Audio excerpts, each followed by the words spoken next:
Ladies and gentlemen, where did the lost tribes of Israel go? Dr. Zvi Ben-Dor Benite wrote an entire book on this subject. If you haven't read it, don't remain ignorant. Go and check it out in the description. It is an amazing masterpiece on this topic.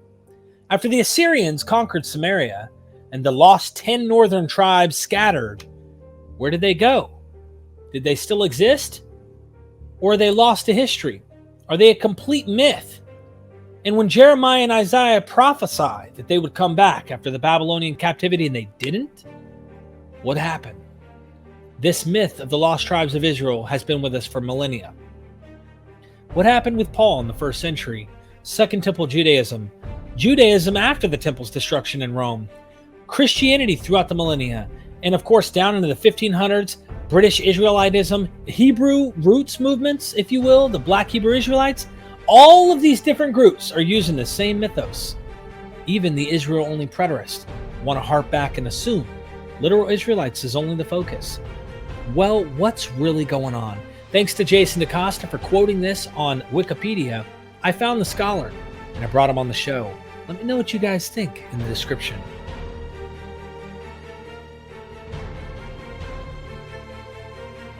We are MythVision. Welcome back to MythVision Podcast. I'm your host, Derek Lambert. We're going to talk about the lost tribes of Israel. I cannot tell you how important this podcast is for many reasons. Stay tuned. Go down in the description. Get Dr. Zvi Ben-Dor Benite's book. It is unbelievable. I just finished it the other day, and he is the professor of history at New York University. He's got a rap sheet of credentials and expertise in the field with tons of books. You really should go down there. They're all in MythVision recommended books down below in the Amazon link. Click it, check it out. And with that being said, let's not waste any more time. Dr. Zvi, tell me what we need to know about this subject. Okay, we begin with the end, which is why I started writing this book. Why is the story of the lost tribes so powerful? Okay, why do so many people, so many places in the world either claim to be descendants of the lost tribes or make claims about other people? Okay. Yeah. So we are now going to open up the onion. At the beginning, the most important part of it is the fact that we are talking about divine promise. It's about divine chosenness. Yes, being chosen. Okay, and who are the chosen? Yes, the lost tribes are chosen twice. Once as Israelites, yes, given the blessing of God. Second, the two central tribes of the so-called 10 tribes are Ephraim and Manasseh, Joseph's sons. Yes, Joseph himself is chosen by Jacob, is his favorite son. And when Jacob goes to Egypt, he puts his hand on the children, yes, on Ephraim and on Manasseh, yes, in a very, very powerful scene, and gives them a blessing. So, first of all, it's about chosenness and about divine blessing. That's number one. Number two, it is about being lost. When you look for something that once existed and now is lost, you look harder, yes, than something else. That is why when people look for El Dorado, yes, or the land of gold, or they're basically looking for a myth. But when you know, and we need to respect the beliefs of the people who believe in the biblical story. When you know that we are talking about one chosen group that once existed, yes, they are, you're going to look harder. Third, and most importantly, okay, and that's the third part of the package, it is a story about the end of days. The prophecy basically says that all the Israelites at the end of the days will return. As we know, after the Babylonian captivity, only the tribe of Judah came back. That means, that there are 10 tribes out there, somewhere on this earth as we speak, right now, about to be returned, not yet returned, that must return, in order to trigger a messianic process or an apocalyptic process, choose your pick, that we are calling the end of days. Now, if you're a Jew or a Christian, it doesn't matter. Here's what's going to happen. Okay? The end of days arrives, and then the Messiah comes or Christ comes, there will be an Armageddon or not an Armageddon, all sorts of fantasies and so on and so forth. But part of that is the return of this amazing group, enigmatic group called the Lost Tribes. Either they're going to be revealed from among the known ethnicities in the world, or somewhere from behind the mountain of darkness, or behind, some sort of enigmatic river. They're going to show themselves up, yes, and be part of a process of redeeming the world. That's the most important thing. That's the thing that makes people look for them everywhere and forever, particularly in the past 500 years, when, humans during the age of discovery and the age of sail discovered the possibility of mapping the entire world and mapping all of these ethnicities. So the logic runs very, very simple. If the end of days is about the end of time, we cannot conquer time.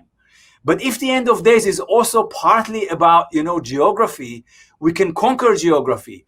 We can basically discover, where are they? That's why if you look at the history that I count in my book, every time a new world is discovered, from the Canary Islands, which is the first time that, a new world discovered, all the way to the Americas, to the Alaskas, to Siberia, to the North Pole, yes, everywhere that they go, someone says, okay, the lost tribes must be there. Let's look for them, okay? And when this is exhausted geographically, then the shift moves from geography to ethnography, because people say, well, maybe, the reason why we're not finding them, because in one of those groups, Native Americans, African tribes, and so on, maybe one of these groups is actually, descendants of the lost tribes that are in hiding and they need to be revealed. Yes. Right. This is, for example, the power of Mormonism, the idea that, the Native Americans must be one day revealed as the descendants of the lost tribes. So you bring up multiple sources in your book, not only Josephus, but you also bring up Second Esdras, which I think Second Esdras might be the source for Josephus's quote. But to me, what I find fascinating is most Jews, and even Christians to some degree, expect the ethnicity of these Israelites to remain ethnically Israelites and to refrain from becoming literally the nations. Yes, this is pretty much until the 18th century, that's the belief.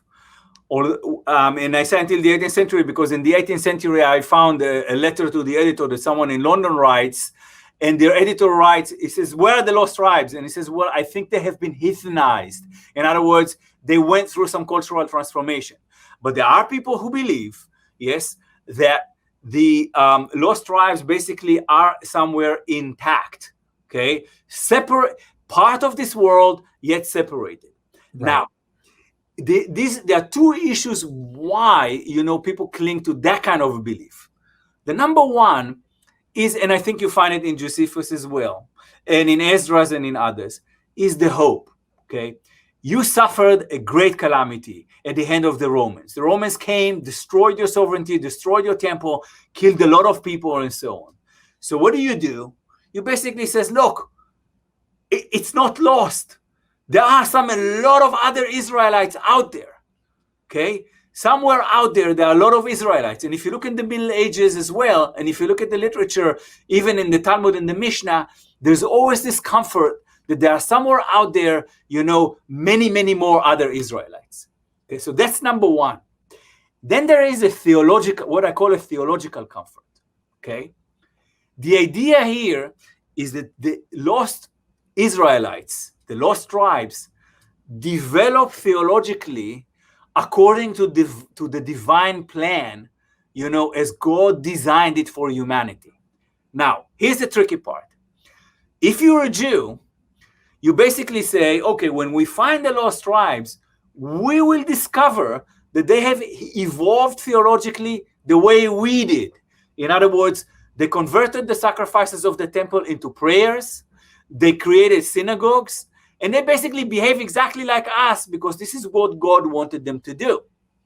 However, if you're a Christian, you say, when we will find the lost tribes, we will discover that they have evolved into being Christianity, moving into a second covenant, because that was part of the divine plan. And the proof is that even though they are intact somewhere else on this earth, they have evolved the way we did. If you're a Mormon, yes, you would believe, and there are many beautiful, novels about it from about 100 years ago.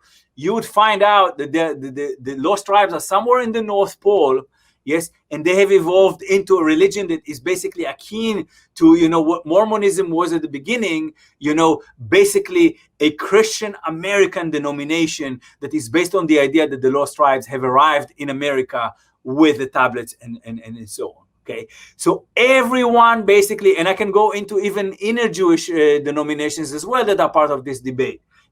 Basically everybody says, okay, the lost tribes are a better version of who I am right now. Right. Okay?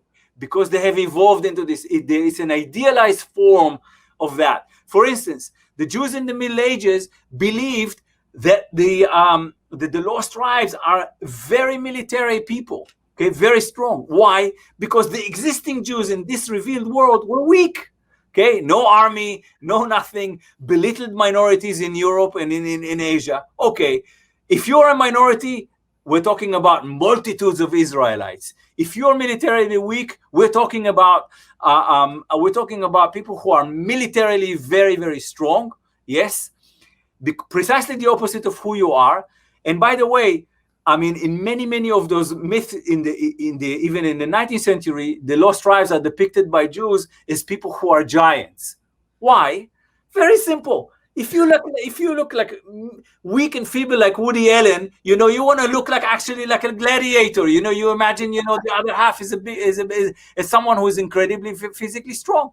Right. Okay? That's a story. So real quick, taking us back, because yes. Isaiah and Jeremiah, they predict that all tribes, including the lost ones that were taken in Assyria's captivity, they're predicting that not only are the Jews going to come back from Babylon, but so will these tribes from the north that get captured. And yet those fell. It fells and only 3 tribes come back. They didn't come back, and that left a hole in the prophecy, a hole that keeps growing and growing and growing, and people cling to. Okay. If you look at the Mishnah, the Second Temple period, right after the description of the temple, you will discover, and I discuss this in the book, a fierce debate.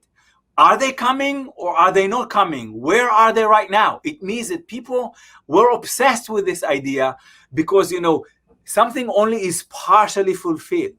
And if it's partially fulfilled, it is really, really annoying. You want to have a solution. Doesn't Akiva say, Rabbi Akiva, he says that they no longer are around or something? Yeah, he says they are no longer coming back. Okay. Wow. Yeah, Rabbi Akiva is an incredibly important person. He's in fact a messianic figure, of that period. He wants to hasten the coming of the Messiah. Okay. And he basically said, forget about it. They didn't come back for 6 centuries. They are not coming back right now. But for the rest of the rabbis who debate him, the idea here is that they are coming back someday. And if they are coming back someday, it means that right now, as we speak, they are somewhere on earth. We just don't know where they are. Okay. And then you see also how the geographical categories are basically played with. Right. Because originally the Bible says, well, they were put in, somewhere across the river. Now the Bible is very, very matter-of-factish about it. Where across the river? Across the Euphrates, which is a provincial category. Yes. As in, for example, Transjordan, or, beyond the Mississippi, beyond any river. However, in the Second Temple period, in the ancient world, a river has a transformative qualities. When you cross a river, you become somebody else. Think about, the great Greek philosopher who says you can't cross a river twice. Crossing a river is something that transforms you. Okay, that puts you in a different state of mind, even a different state of being. So when Josephus now talks about the lost tribes being beyond the river, he doesn't give you like a simple geographical fact the way the Bible does. Yes, he gives you something much bigger than that.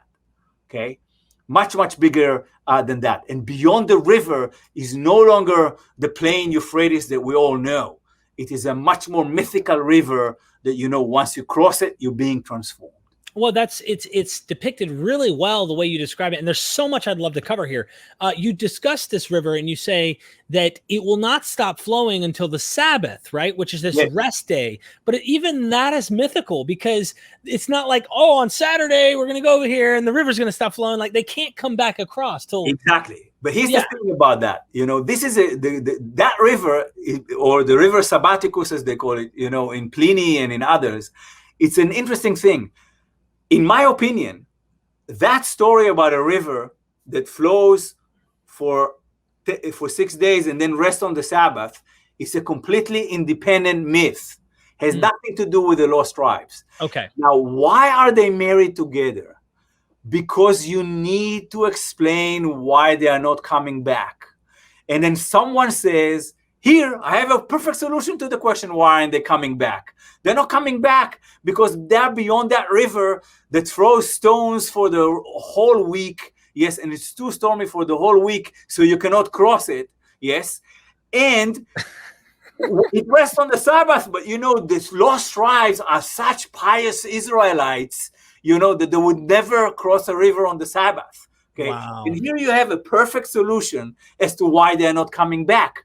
And as long as you keep them away, not coming back, you can keep the myth alive. If I may, Dr. Benite, let's go back to the myth itself, right? So how this thing started, they don't come back. There's a hole in the promise. These are prophets that they can't let go. You can't look at Jeremiah and Isaiah and go, oh, you failed.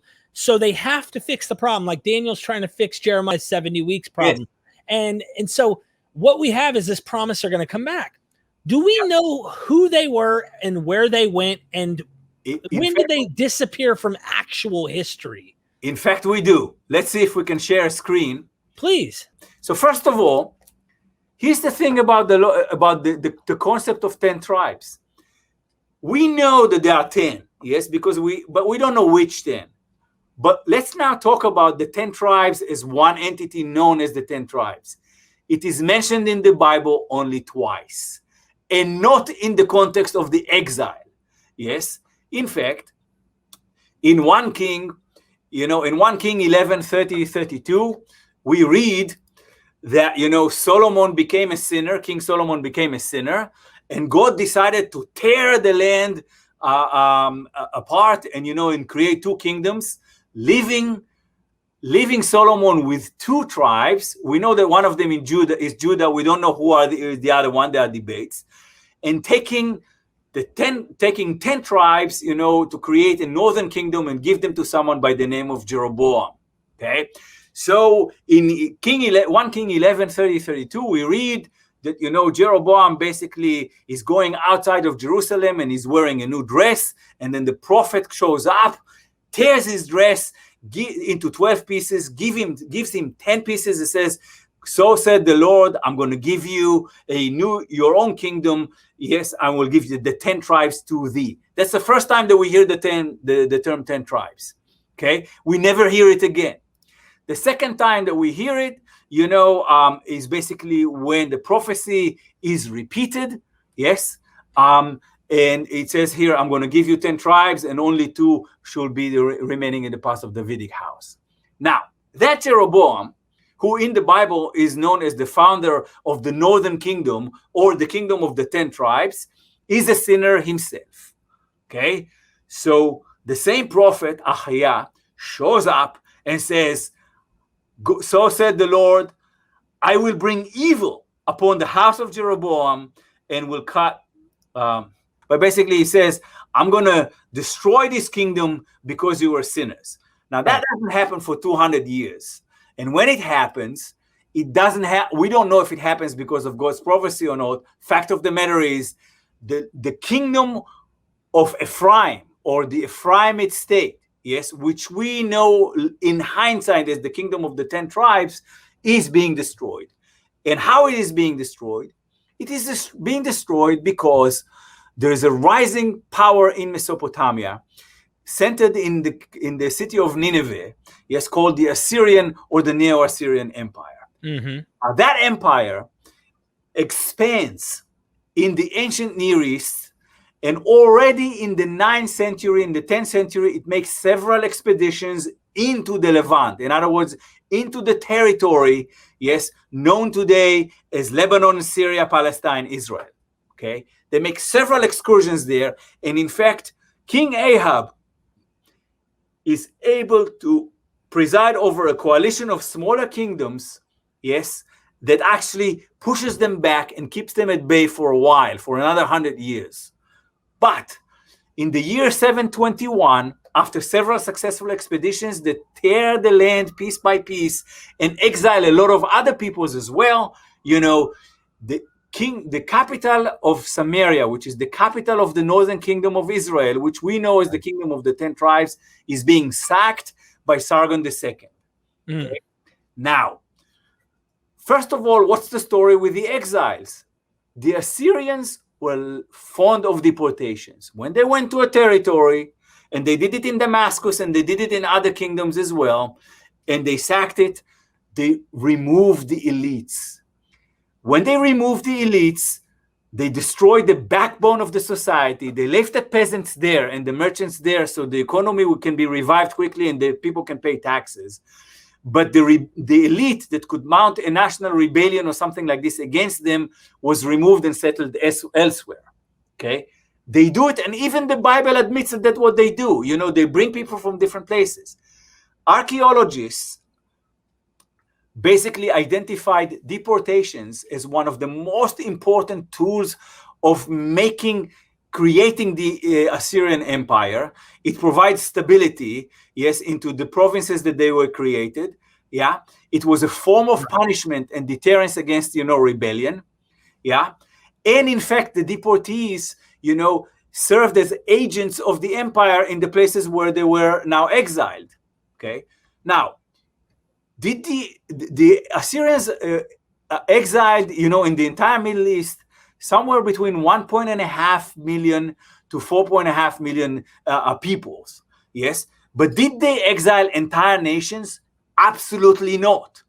Did they exile, everybody? Absolutely not. In fact, archaeologists discovered, a stele by Sargon II, in which he said, I went to Samaria, yes, I destroyed it, and I exiled 27,000 and something people. Okay, this is history, by the way, folks. In case this is like, in fact, in one place he says 27,300 and something, and in another place he said, in another stele he says 27,200.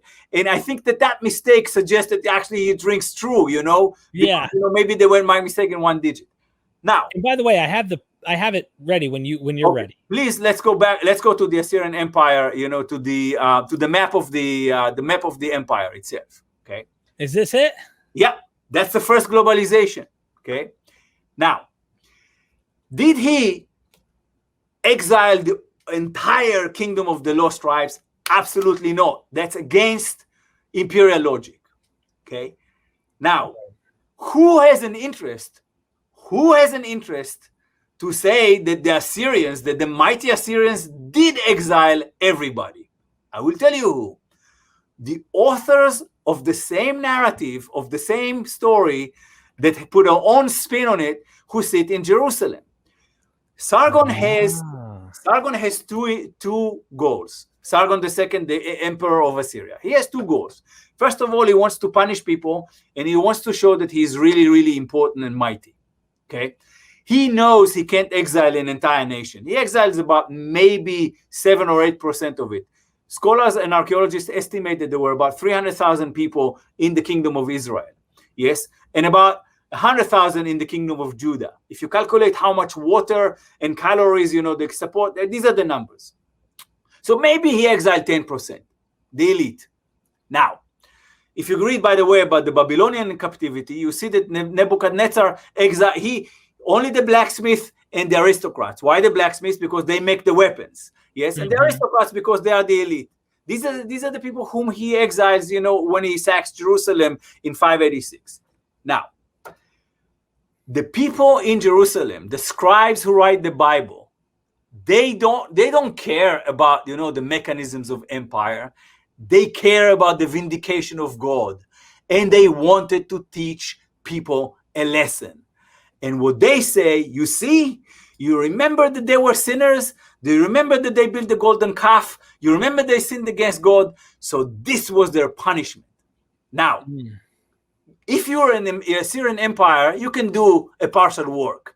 But if you're God and you promise a punishment, there's no half punishment. Everybody must go. And if God is the agent of exile, yes, then the entire people are kind of magically removed, from the kingdom of Israel to somewhere in Asia, where they are, as the Bible say, unto this day. Okay?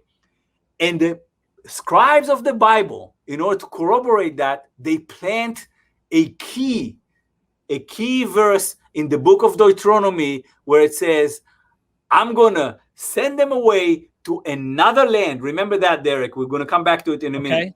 To another land where they're going to be unto this day. Okay? And we know today that basically this is around the same time, written about the same time, and it's about them. And even if it's not about them, later readers of the Bible are going to read it and say, you see, that's a prophecy about them. In other words, if you say they are in another land unto this day, yes, that means that right now, as you and I speak, they are somewhere out there, and if we find them, we're going to start the process of the end of days. Okay? Awesome. Now, do you need me to let me know if you need me to shift to a next slide or something? I don't know if you. Yeah, you can shift to some slides. Let's say to the drama in the 8th century, you can see the creation of the Syrian Empire. By the way, the Assyrians make it to Jerusalem, but they leave it alone. Jerusalem is not that important. Yes. And we can now ask ourselves, where did the 27, what happened to the people there? So first of all, most of the inhabitants of the kingdom of the lost tribes remained in place. How do we know that? We know that simply because the empire's interest is to revive the economy after the conquest really, really quickly so they can pay taxes. That's number one. Number two, archaeologists have found that towards the end of the 8th century, in other words, about 2 decades after the conquest of Samaria by the Assyrians, the population of Jerusalem doubles in its size. Okay? First, and we need to ask ourselves, how come they double in its size? Who are these people? Yes, the answer can be only one. These are refugees from the north who moved to Jerusalem. That's very, very important. And we have other things. We see a rise of literacy in Jerusalem. Okay? Now, the northern kingdom was much more rich, was much more developed, yes, than the people in Jerusalem who had a major inferiority complex. So we can now say that the dramatic rise of literacy in Jerusalem is basically these refugees. And the second, and the third and most important thing, this is when we see the fusion of northern and southern stories that become, one package that we know as the Bible today.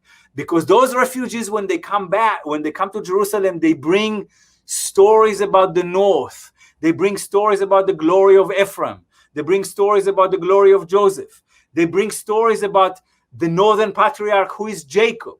Yes? Joseph, and these stories are now fused because, we have like two competing elites that are now living together. They are fused into one single story about 3 patriarchs, Abraham, Isaac, and Jacob. The stories of Joseph are now weaved into stories about his relationship with Judah, yes, etc., etc. And the authors of the Bible, they give a little bit, for example, they give the glory of Joseph and so on, but basically they also fault him for being too arrogant, yes, etc., etc., etc. And they create the story as we know it today. And it's very clear that you have 2 different groups, the refugees from the north and so on. Now, let's actually move to the people who are actually exiled. Where are they? Because we know that at least 27,000 people went to the Assyrian Empire. Okay, archaeologists found in the past decades, in fact, that, we see Hebrew names surfacing in different sites where the Assyrian army was based. Okay, First of all, Sargon II says, I exiled that many people and I counted them as Assyrians. In other words, he basically made them Assyrian subjects. And suddenly we find in different locations, where the Assyrian army is based, we find a cook whose name is Obadiah. Yes? Or we find another cook with another Hebrew name. Basically, these people were these people were basically incorporated into the Assyrian army. And if you know anything about Asian empires, you will find that anyone from Sargon II all the way to Genghis Khan and Tamerlane in the Middle Ages, basically when they conquered people, one of the things that they did a lot is furnished their own armies with conquered people in different ways. And if we can move now quickly to the rest of if you can move through the rest of the Babylonians and Assyrians, very, very proud of all of those stories about how many people, they have deported. And I think and you can even see the stelae from 721 by Sargon II, where he says, I besieged and conquered Samarina. I took as booty 290 people who lived there. I gathered 50 chariots from them. I taught them their skills. In other words, I gave them new jobs. I set my governor over them, and I imposed upon them the same tribute as the previous king. In other words, those who stayed, I made them pay me taxes, etc., etc., etc. Now, but this is the boring part of the story. Yes. The interesting part of the story, of course, yes, is not who was actually deported. The interesting part of the story is the drama that the biblical author is making of it, because the biblical author is interested in glorifying God. And he says, Assyria was my rod, the way Isaiah said that, and it was the rod of my anger, and, I took the entire people and I removed them. Yes. Now, Sargon II was a soldier. He knew that he can basically, you can't take an entire nation and move them, exile them, about 1,000 miles away. 20,000, it's okay. It's less logistics, it's less food, it's less issues, and you actually do it, according to your imperial interests. But God doesn't have imperial interests. Okay, now, we put this story to rest, and let's talk a little bit more about the way we started. Isaiah and Jeremiah basically say everybody's going to come back. These are prophecies of comfort. Okay, these are prophecies of comfort of weak people who see a mighty empire, and in order to comfort their people, they say, "Don't worry. One day the same God that exiled all of you, that same God is so powerful, He's going to bring you all back." Now, when Isaiah says that, he basically takes the two extreme points where you already have communities of exile. You have one in Assyria and you have one in Egypt. And he says God is going to reach his hand to those lost in Assyria and to those in Egypt and bring them all over back. Because these are the known edges of the world if you live in Jerusalem at the time. Okay? The oikumene, right? What? The oikumene. The oikumene, yes. The known world. Yep. Okay?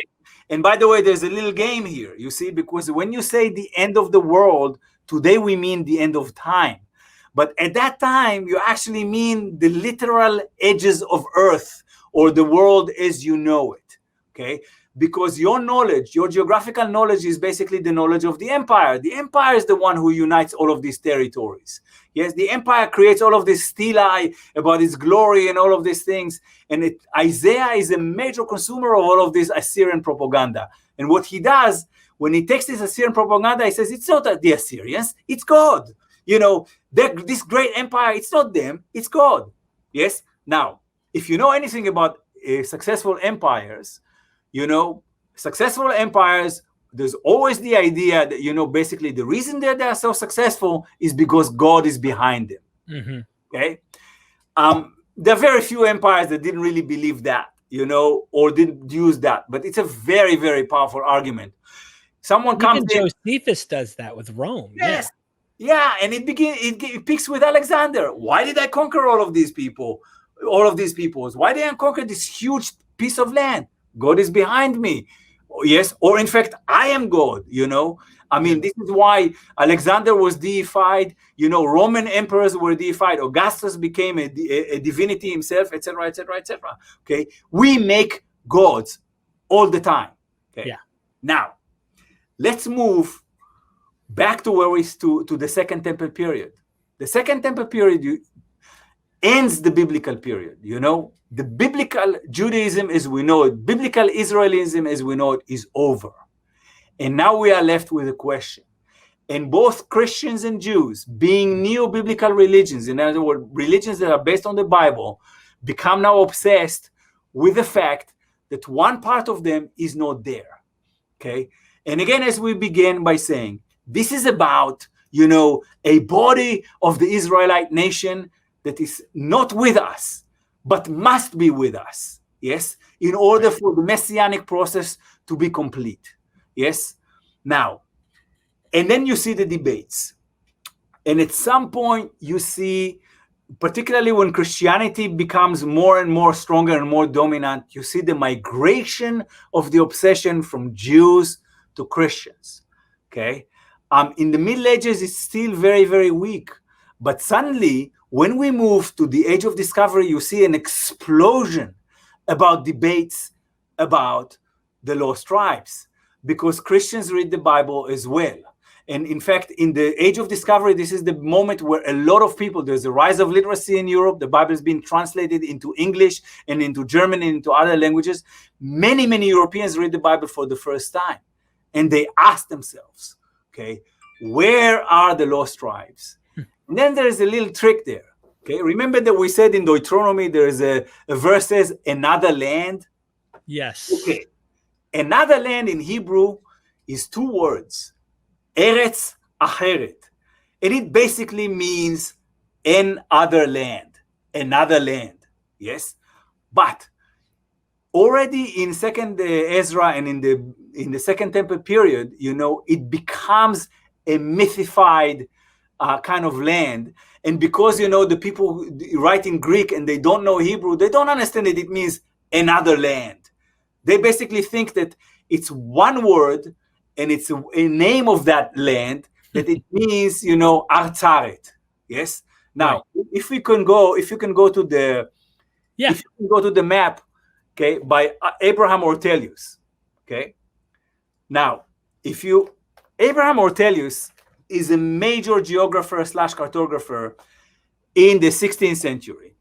He produces beautiful atlases with all the geographical knowledge of the world. Did I get it? Is this it? Yes, that's the one. Okay. Now, here's the beauty of the whole thing here. If you look at the Yellow Peninsula, okay, let's imagine that, you see the world and you see in the middle of the map, you see two big yellow chunks there. One is called Tartaria, yes, which is the land of the nomads, etc., etc. It's supposedly Siberia. But in the middle, right in the middle, there's another yellow piece, yes, that is supposedly the Bering Straits, the Siberian side of the Bering Straits. Now, that peninsula doesn't exist, okay? But he makes it exist. If you see the green islands in the middle, that's supposed to be Japan, okay? And to your right, if you move further to the right or further to the east, the pink part is supposedly Alaska, okay?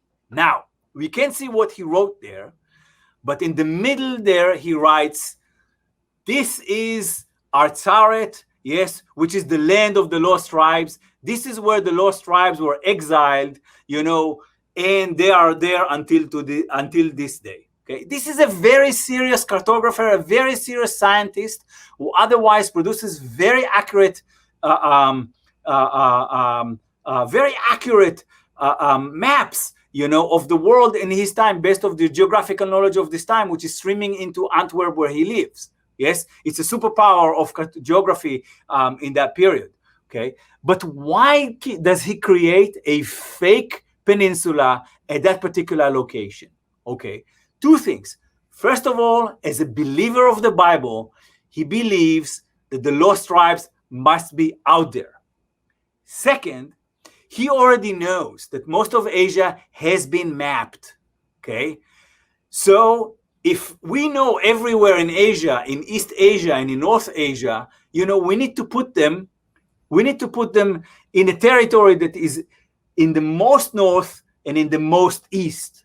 Yes, because they must be there. Now, when I discovered this, it was very funny how I discovered that. Okay? I realized that, in the Middle Ages, the more the people of Europe discovered new territories in Asia, the more they discovered that the lost tribes are not there. So what they did, let's say they arrived in Iran, they pushed the lost tribe to be beyond Iran. Let's say they basically arrived in China, they pushed, and they realized the lost tribes are not in China, and they pushed them beyond China, etc., etc., etc. Okay, this is how they get to the most closest to the Japanese islands and closest to Alaska. And what I did, I said, okay, if this is the logic of how they keep pushing them, northeast, northeast, northeast, northeast, I'm going to look at all the maps produced in the 16th century in Europe, in one location, in the northeastern most position in Asia, and sure enough, I'm going to find the lost tribes there. Of course, I'm not going to find them there. I'm going to find, people who claim that they are there. Yeah. And in a map that before Ortelius, made by someone, an earlier geographer / theologian by the name of Sebastian Münster from Basel, he puts a little dot on the map in the same location and says, this is Arzaret. Yes, this is this another land. This is this other land where the lost tribes are. And he does it not because of a geographical fact or a geographical logic, but because of a theological logic that works as follows. They must be somewhere. We already know all of Asia, and we didn't find them anywhere in Asia. Let's put them in the easternmost position somewhere out there. Now, why all of this is crucial? Because from there, you can now understand how they get to the Americas and to the North Poles, okay? First of all, historically, it's true. We know that the Americas were populated by humans, probably 20,000 years ago, when the Bering Straits were still connected, yes? These are the Native Americans, yes? But now it makes a lot of sense to us, even if we don't know that, because we say, okay, they walked and walked and walked and walked east, east, east, east, getting further away from humanity until they crossed and made it to the Americas. And if you look at early Mormon literature, you will see that early Mormonism basically places them in the North Pole, yes, and also in the Americas. Now, why this is very, very powerful? Because the moment you place the lost tribes in the Americas, you turn the Americas into part of the biblical world. Right. Yes. And this is a very important obsession for a lot of early Christians who are coming to the Americas. Is America part of the old world? Yes. Well, if the lost tribes, if the Israelites are here, of course they are. And before Mormonism, for about 200 years, you see a major obsession by major early Americans to try to uncover the truth and to try basically to do all sorts of studies in order to prove that the Native Americans are, the descendants of the ancient Israelites. Yeah. And there are many, many books about that. NYU Press just published another book about the so-called, Native American Israelite theory that is incredibly strong at that period. Okay. And by the beginning of the 19th century, it exhausted. People saying, no more. You can't really tell us that, the Native Americans are ancient Israelites. Forget about this. It's nonsense. The Native Americans are still Native Americans. And then Joseph Smith comes with a great solution to the problem. How do you solve a scientific problem that you don't want to solve? You solve it with revelation. Because revelation or the word of God is incredibly powerful. So Joseph Smith says, forget about all of these scientists, all of these ethnographers, trying to prove that the Native Americans, that their languages are basically remnants of Hebrew, the rituals, basically are analyzed. Forget about all of that, okay? We know that we have, revelation, places the lost tribes and their tablets here. And that is very, very powerful. Because this is something that has to appeal to your faith rather than to your logic. Yes. And that's the story, by the way, of the beginning of Mormonism has evolved into a beautiful, very, very dynamic religion, but at the nucleus of it is basically the idea that, the Native Americans were Hebrews, okay? By the way, they are not the first, already the Spaniards were starting to think maybe, in Southern America, there are some of the Native Americans in Southern America are the lost tribes. And by the way, some Spaniards actually used that argument in order to justify the brutal conquest of their territories. Because some of them said, what we are doing right now is continuing the divine punishment for the sin that the lost tribes had done, many, many years ago in the Bible. In other words, what we're doing to the Native Americans right now when we find them, yes, is basically part of, continuing the divine punishment. In other words, it's justification for the conquest, for the Spanish conquest. Okay.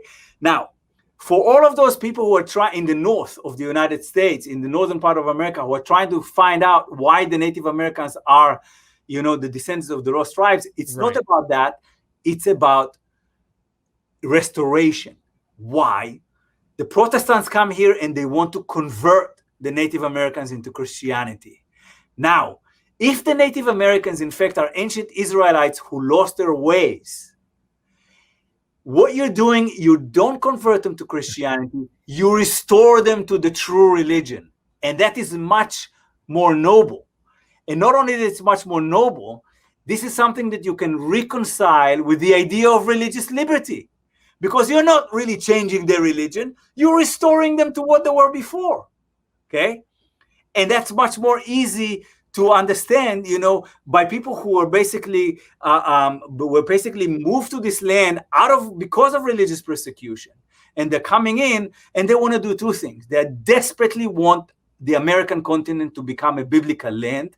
They desperately want, not all of them, of course, but you'd be surprised how many, were into this. In particular, even, among the circles of the founding fathers. Yes. And I mentioned this a little bit in the book. We're desperate to have this idea of that.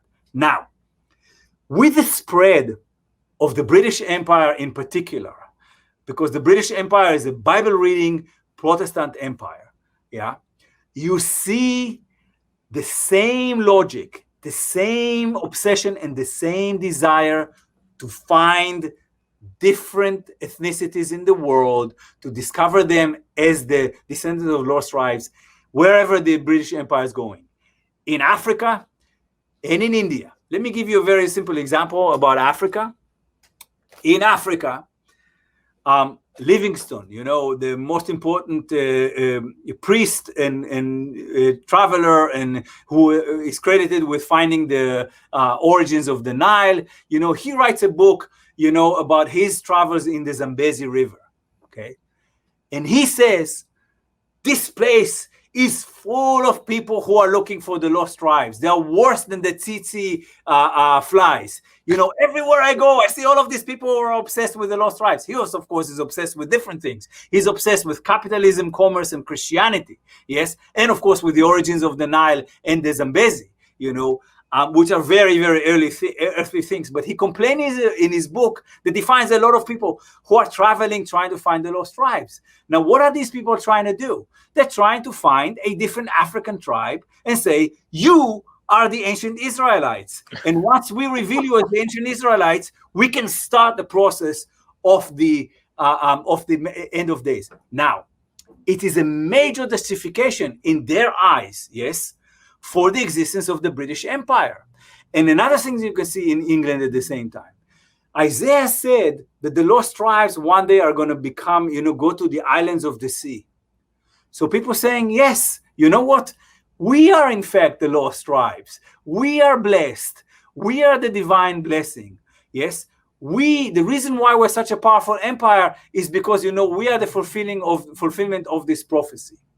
Now, the way it starts, that particular myth, which we call British Israelism, Google British Israelism, you'll find out a ton about that. Yeah. Okay? The belief that England and later on the United States are in fact the descendants of the lost tribes, and their success on earth is proof, that the divine blessing is working, but also is justification for everything that they do. Yes, there's a Canadian English lunatic. His name is Richard Brothers. Richard Brothers is incarcerated in a mental asylum in London at the end of the 18th century. He writes a diary, and in his diary he says, I had a revelation. We British are all over the world because we are the lost tribes. We are the 10 tribes, okay? And lo and behold, not everybody in London, but a lot of people in London buy this story, okay? It gives them an explanation to who they are. It gives them it makes them part of the divine promise to Israel, and it has nothing to do with being Jewish, by the way. Many British Israelis are seriously anti-Semitic. It doesn't matter, okay? Now, but it basically says, okay, we are part of this amazingly divine stock. And in my book, I also have maps that people draw how the British Israelites, moved all the way from that Artsar, from that another land somewhere in the middle of Asia, all the way to the British Isles, in order to create this glorious, amazing empire, etc., etc., etc. Okay. Now, this is part of another powerful, very late development of the myth. As we said, it's about the end of days, it's about being lost, and it's about promise and chosenness.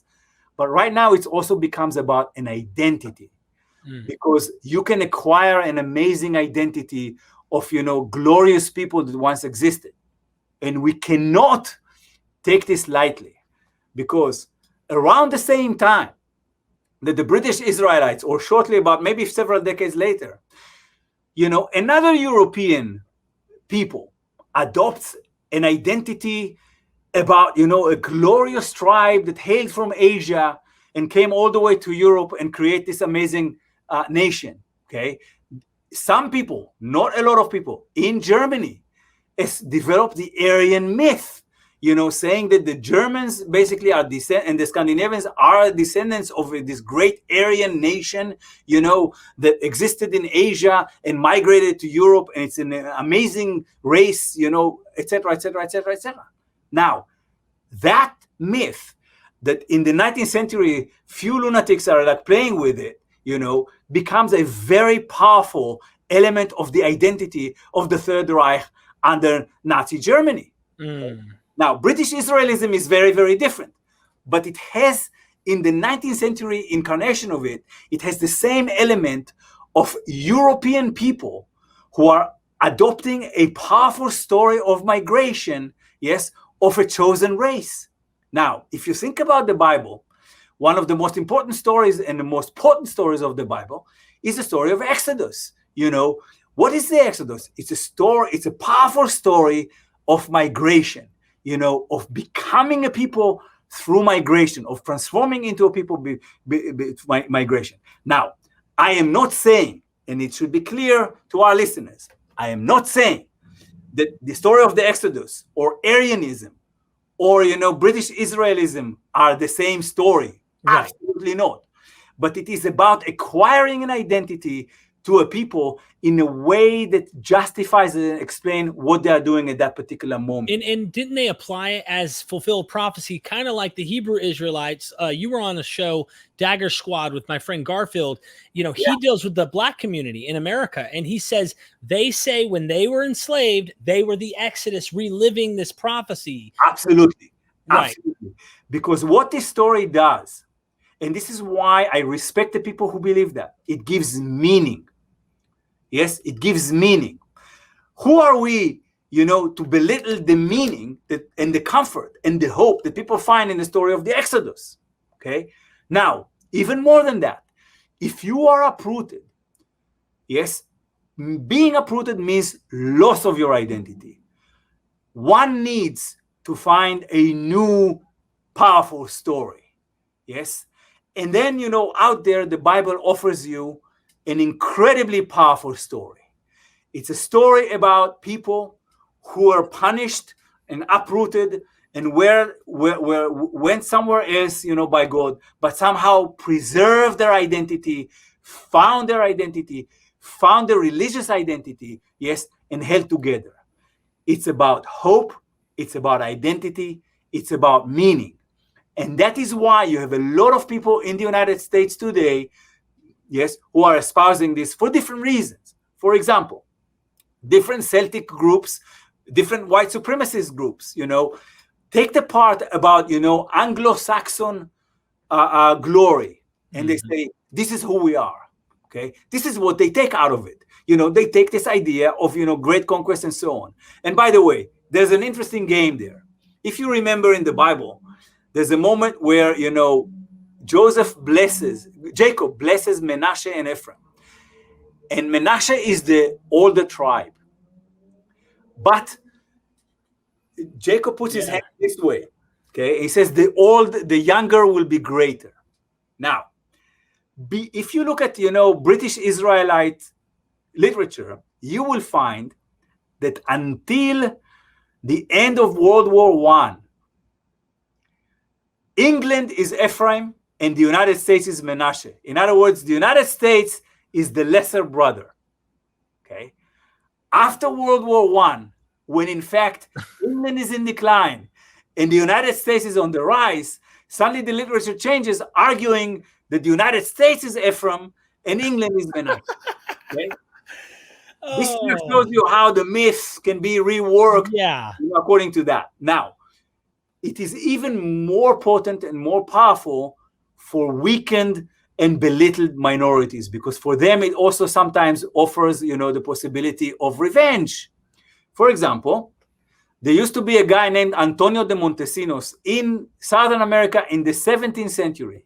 That man shows up one day and he takes the Spanish argument that the Native Americans are the lost tribes, and he says, I found the lost tribes. They are hiding out there and they are waiting with their swords to come and take revenge on the Spaniards. Okay?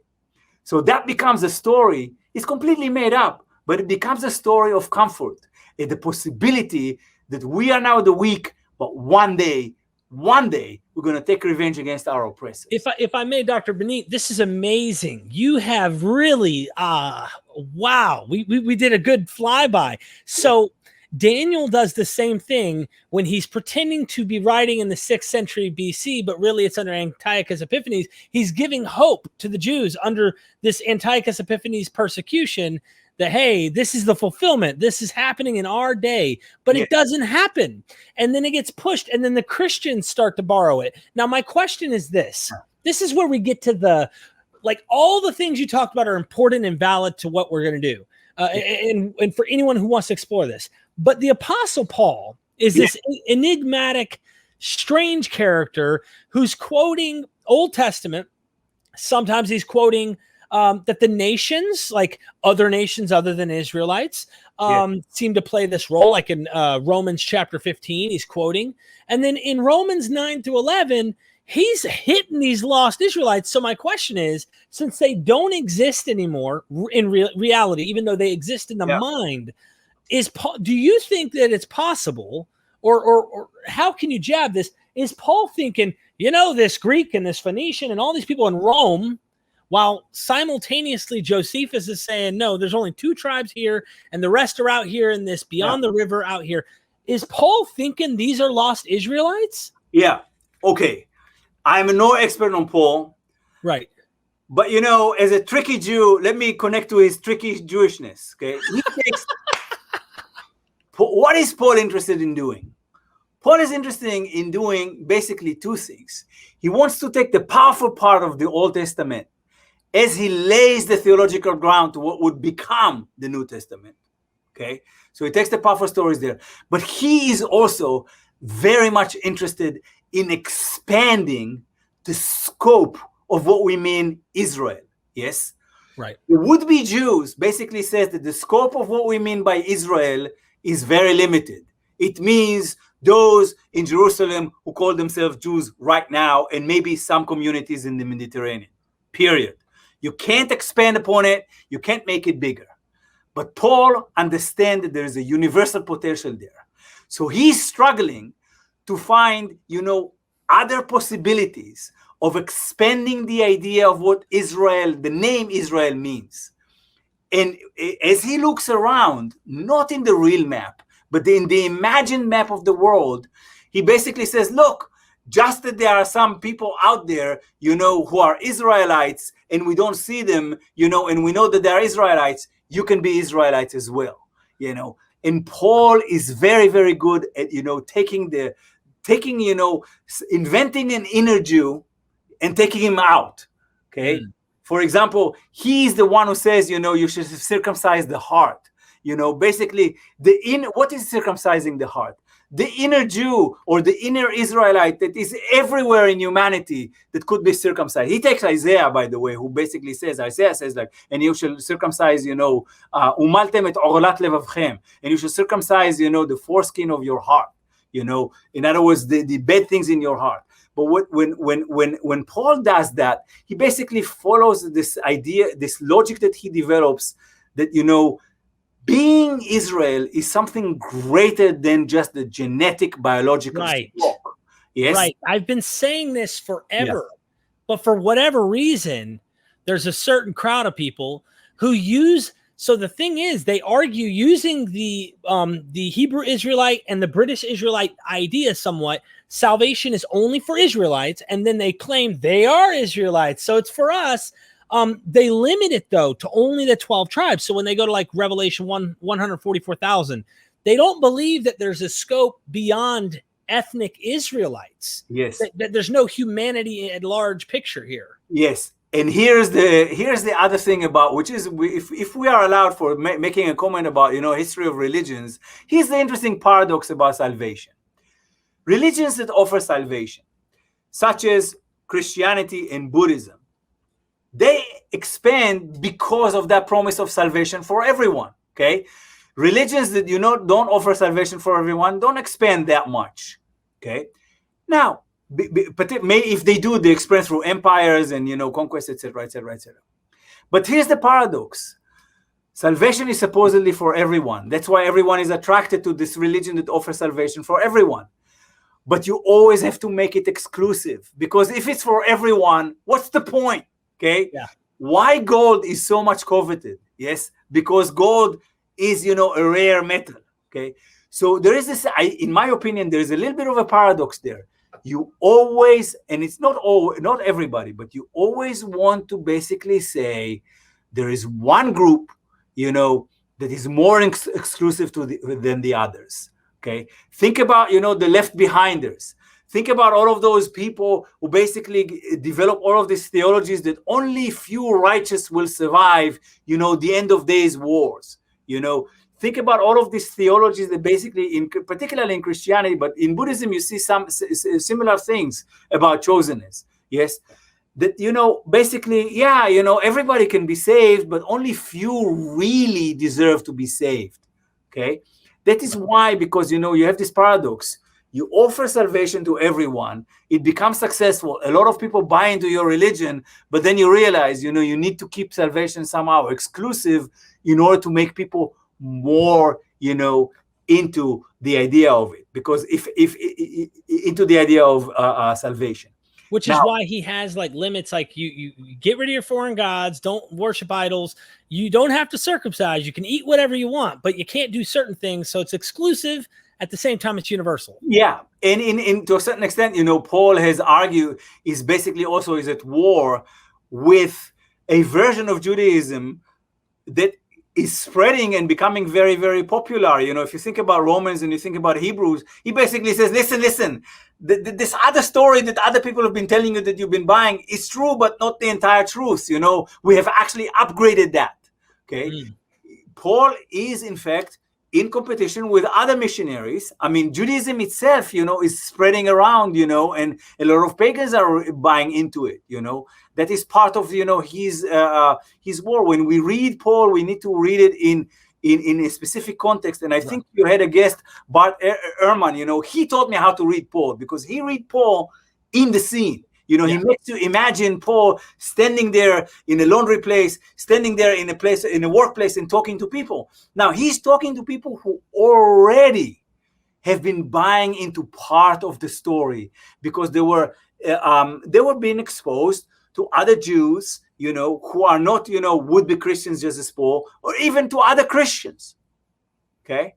that Paul has a completely different story, or a part of a twist of the story that he's basically marketing there. And as historically we know, he was very, very, very powerful. Okay? Oh yeah, that's why we have Saint Paul.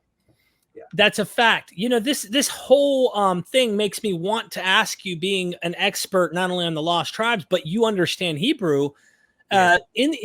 Can you give us just a few theological points on the Old Testament? We call the Old Testament the Hebrew Bible. There are promises to the nations. And this group that I'm telling you about, they don't just take this to the New Testament. They want to run to the Old, and they say, and notice I used old. I don't mean it derogatorily for people who are, faithful Jews, but they go there and they say, anytime you see a promise for the nations, plural, what is it? The goyim, the ethne, it's always referring, the way they describe it, if it's talking about salvation to the nations, it's only talking about the Israelites who get scattered among the nations. They never even allow the nations to be other than that. This is something that is not exactly my expertise. I'm going to give you my interpretation as a historian. Okay. If you look at the prophecies of Isaiah and Jeremiah in particular, both of them prophesied at the moment of a rising empire. Now, what empires do is they bring a lot of people together through conquest and so on. What they cause is, in fact, what we can call globalization. Now, when you have globalization, you become acquainted with other peoples. Right. Okay? And so on.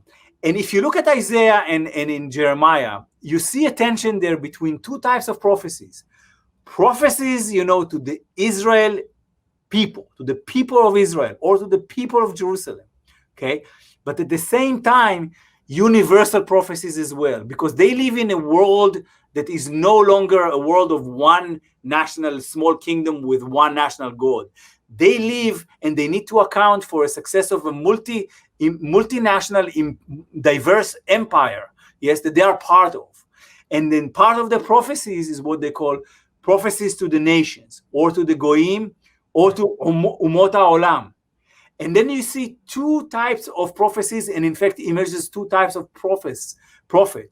One prophet is a prophet who speaks to the Israelite people. But at the same time, there's the prophet who's conscious of the fact that he lives in an imperial, globalized world, and he needs to account for everybody else. Okay, that is why it is incredibly powerful. If you look at Amos and Hosea, who are earlier prophets, you see that most of their prophets are exclusive, to the Israelites and to the Judahites. Okay. There's a little bit of, a global world out there. They mention Egypt, they mention Assyria and so on. But, it's not like Isaiah and Jeremiah, who witnessed the moment of a rise of an empire, which is incredibly dramatic. Isaiah witnesses the rise of the Syrian Empire, and he noticed all the conquests and all the peoples who are being reshuffled and so on. And he needs to explain that. And he has a powerful thing where God speaks through Isaiah and he says, Assyria, the rod of my anger. Okay, in other words, he takes all of the Assyrian successes and he says, it's all about our God, And suddenly the God in Jerusalem doesn't become, the God of Jerusalem. Yes, he becomes the God of the whole world. Right. Because he needs to account for all the imperial successes. Jeremiah witnesses the rise of the Babylonians. Okay, and again, I'm now writing another book about the concept of rise, actually in Chinese history, the idea of, rise, imperial or dynastic rise. Okay. And one of the things you see is like, how do you know that you're on a rise? You begin to collect. How do you know that you're on decline? On the other hand, you begin to collect signs. You say, okay, we are now on the rise. Okay. If you look at England in the 19th century, during the time of Queen Victoria, you say, we're certainly on the rise. If you look at England, after World War II, World War I, you begin to think, well, maybe not. And if you look at England, in World War II, Churchill understands that's it. The empire is over. The story is over. In order to save the UK, we need to sell all our imperial assets, which they do. Okay, and so on. So a prophet, as in this sort, has to account, for the global changes. He can't say, we just have a city god here called Yahweh, who basically presides over Judah and some Israelites. No, that God has to account for everything else that happens there, and so on and so forth. Yeah. Wow. Okay. I don't know if there's much more. I mean, look, what I'd like to ask everyone who's watching right now to please do, and I'm dead serious, you're going to love this book, especially if you are interested in this story. The story goes beyond the pages of the Bible. This story is still alive today. You can just go down to Brooklyn, New York and meet Hebrew Israelites. You can find British Israelites online. You can always find someone who applies themselves to the narrative. Even Christians who claim, well, I never had ethnic participation. As Dr. Benite points out, Paul is a cosmopolitan-minded man. In fact, I was going to mention Philo of Alexandria. He was very ethnic, exclusive, and cosmopolitan. So he was like, yes, we're a special people, but the law is meant for everyone. And that whole hold on, Torah is for everyone? Yes, but he even said it's got spiritual principles, but he didn't go all the way to say, well, look, it's so spiritual, that's all it was pointing to, get rid of it. There were people he was combating against that were saying, look, the Torah, when it says don't eat a pig, it means don't be a filthy man, and you're always interpreting things differently. We see that kind of in Enoch.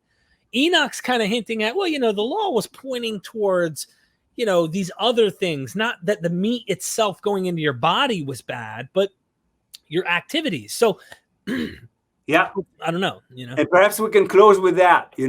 Let us not forget that Paul is basically a prophet. Now, he's a prophet in the context of a rising Roman Empire, which he tries to make sense of. And here's the interesting thing. All of these prophets, Isaiah, Jeremiah, Paul, were marginal. Jerusalem was a marginal location in the Assyrian Empire. The Assyrians didn't even care about to conquer it.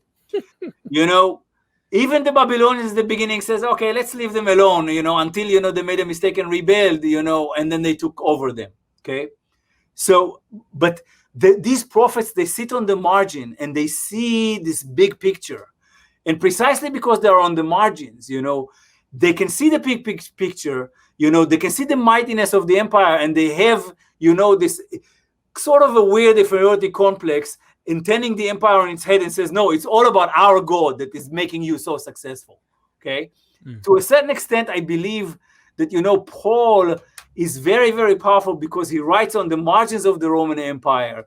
And the closer that he gets to the center, he gets actually a little weak, I mean, the same happens to Isaiah and the same happens to Jeremiah. Okay. Before they are swallowed by the empire. As long as they look at it from the outside, they admire it in a way that basically they must turn it into the great project of God, because then the empire becomes even greater than itself.